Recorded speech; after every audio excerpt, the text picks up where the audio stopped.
Clara Barton aided the development of medical treatment in the 1800s to 1900s by providing intense medical care during several battles, influencing doctors and nurses in the U.S. to treat patients using the proper techniques, and by founding the American Red Cross in order to advance medical treatment for U.S. citizens.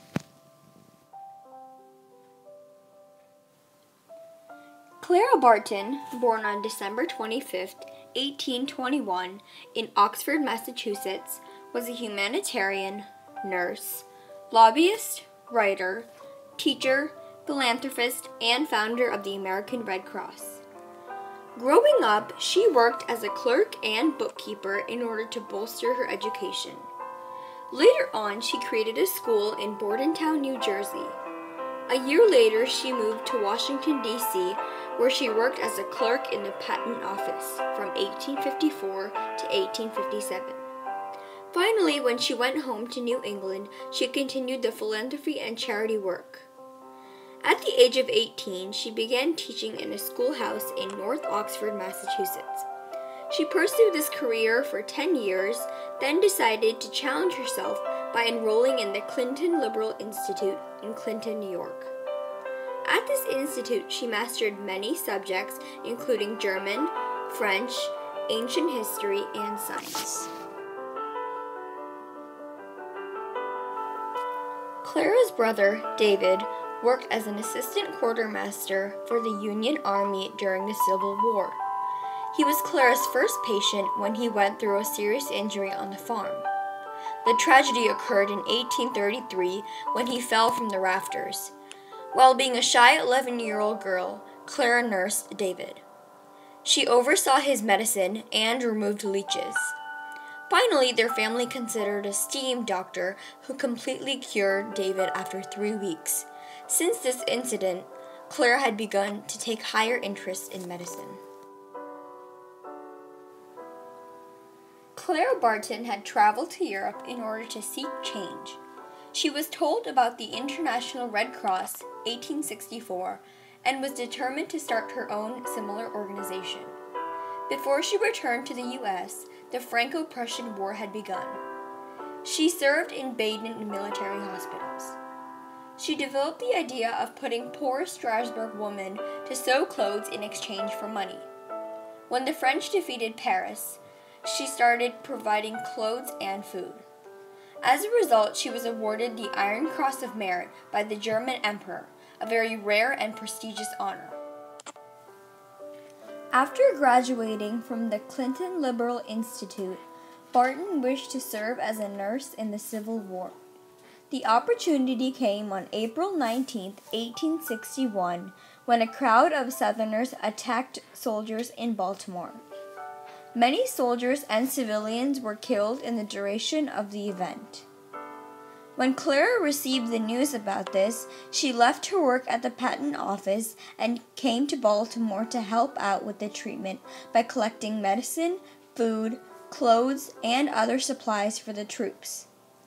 In addition, Barton wrote to her friends in several states, asking them to help her.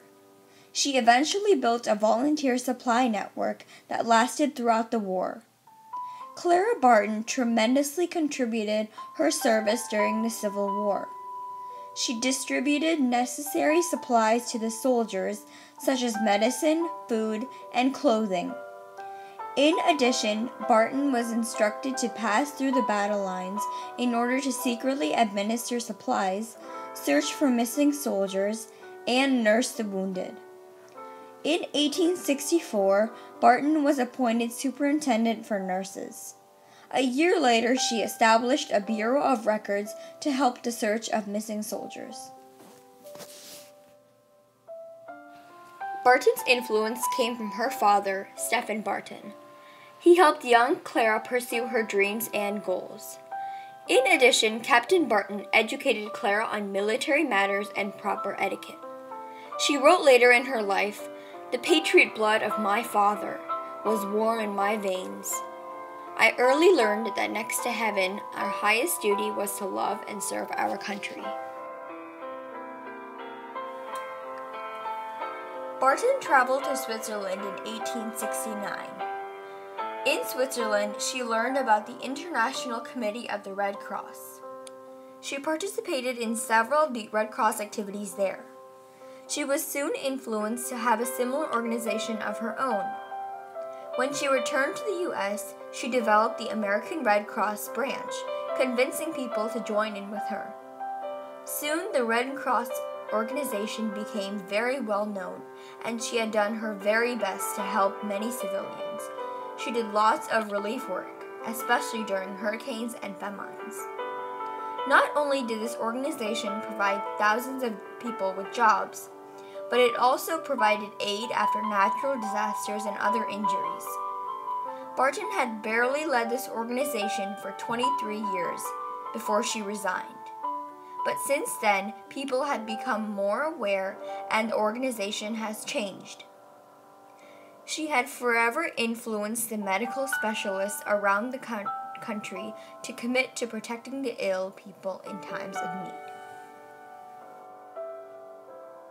Clara Barton unfortunately passed away on April 12, 1912, in Glen Echo, Maryland. Even though she had passed, her legacy still carries on to this day.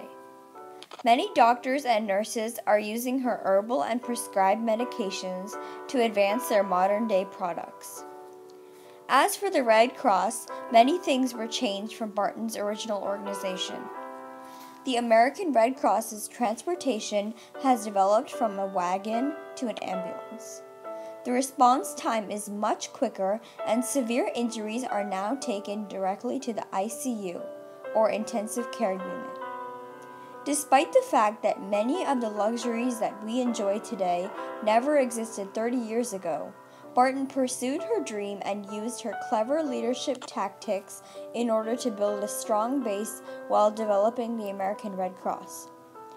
All in all, Clara Barton helped to change the development of medicine from the early 1800s to the 1900s, using her leadership qualities to influence several doctors and nurses, striving to cure thousands of wounded soldiers on the battlefield, and by founding an extremely effective organization by which saved lives, the American Red Cross.